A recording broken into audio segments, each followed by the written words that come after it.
Guide on how to test the alternator with a voltmeter, screwdriver and multimeter. Are you wondering if your car alternator is in good condition? Then, it is most likely that your car alternator is bad. Before we fully start this video, please take a moment to like, share, and subscribe to our channel for more informative videos like this one. Let's now begin with how to test the alternator with a voltmeter. Below are the steps to follow. How to test the alternator with a voltmeter.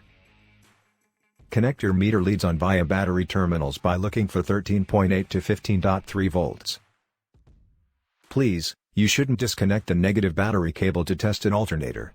If there is no battery in the circuit to act as a buffer, it simply means the alternator will produce up to 150 volts, which depends on your engine amps. It would be best to buy a voltmeter instead of disconnecting your battery cable. Then put off your engine, set your battery voltage at 12.5 to 12.8 volts. Note that if your battery is lower than that, it needs to be charged first. And after which, turn on your engine and observe an increase in voltage reading. Then, if there is an increase in reading, it means the alternator is in perfect condition. How to find alternator amperage. The word amperage, AMP, happens to be a word used to describe the rate at which electric current flows. One of the best ways to know the alternator's problems is to examine the base to understand the AMP the alternator generates. For you to know how to find alternator amperage, you need to understand how amps and volts work. Amps are known to be the current's power, while volts are the capacities of any current. To know an alternator's amperage, you should note that alternators of bigger vehicles are likely to increase the amperage output, which is around 200 to 350 amps. In contrast, small vehicles produce around 100 amps with a battery of 12 volts. You can examine the fuse rate of your vehicle's electric components, then, you can calculate the AMP your alternator runs on. Alternatively, check for a diagram on your fuse cover. You will see AMP's numbers your manufacturers have set, sum the numbers, and you will know the AMP the alternator requires to power your vehicle's electric components. How to test alternator with screwdriver. If you want to learn how to test an alternator with a screwdriver, then follow these steps. Please insert the vehicle key on the ignition switch without starting the engine. Before accessing the alternator, open the vehicle's hood so you can test the alternator's current. You are to test the magnetism of the alternator, so put the metal screwdriver close to the bolt on the alternator pulley. You can then turn the key of your car to the on position without starting the vehicle. This will activate the voltage regulator. Put the metal side of your screwdriver close to the nut on the alternator's pulley, and observe a high magnetism that should pull the screwdriver. If this happens, it means the alternator is perfectly working, but if it didn't, it means your alternator is not working perfectly. How to test alternator with a multimeter. Before testing the alternator with a multimeter, ensure your car battery is completely charged. Then remove the negative lead from the multimeter and place it on the negative post of the car battery.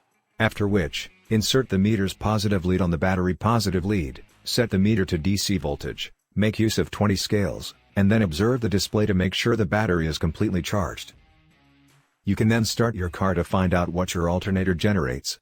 Note that reading should increase, but if not, it means your alternator is not generating current. You can now turn on your heater, blower and light to examine. If the alternator is not strong enough, then allow your vehicle to run for some time. And once it reads, it means your alternator is in perfect condition. Testing alternator AMP output with multimeter. Examine the AMPs the alternator generates if it works perfectly. Then examine the specification R of your vehicle's manual, where you will see alternator's details. This will inform you about the maximum/minimum AMP of your alternator. Note that the maximum is any time you put on something that consumes energy in your car, while the minimum is when you put on something like a car stereo. So ensure you write them down for record purposes because you will need them again. You will need to get closer to your vehicle's battery so you can examine the AMP output via the alternator, but first, ensure you put on your glove. After which, open your vehicle's hood, then start the engine and allow it to be idle for some time. Please make sure there is nothing that consumes energy like car air condition or light because you need to examine the minimum alternator AMP output. You can now bring out your multimeter, set it to read the AMP. Now insert the metal on the black wire's ending side, which extends the multimeter to the negative battery terminal.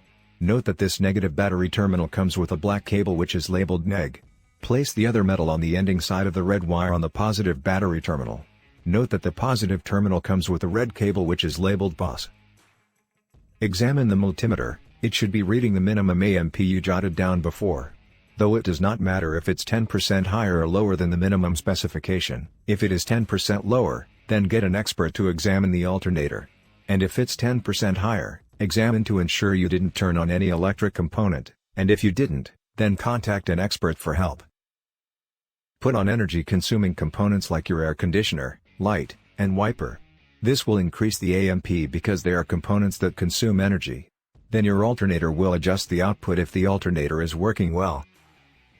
Try to measure the alternator amp output making use of the multimeter as you did before. Note that the reading will be near the maximum amp you wrote down earlier. In a case where the reading is 15% lower than the maximum, ensure you turn on as many components as possible. And if you did, then examine your alternator. But if you didn't turn on many components, then do so and examine the reading again. After which, if you observe little or no change, then contact an expert to examine your alternator. Once done, you can now turn off your car and close the hood. I hope you love this video. If you do, please don't forget to like, share, and subscribe to our channel for more informative videos like this.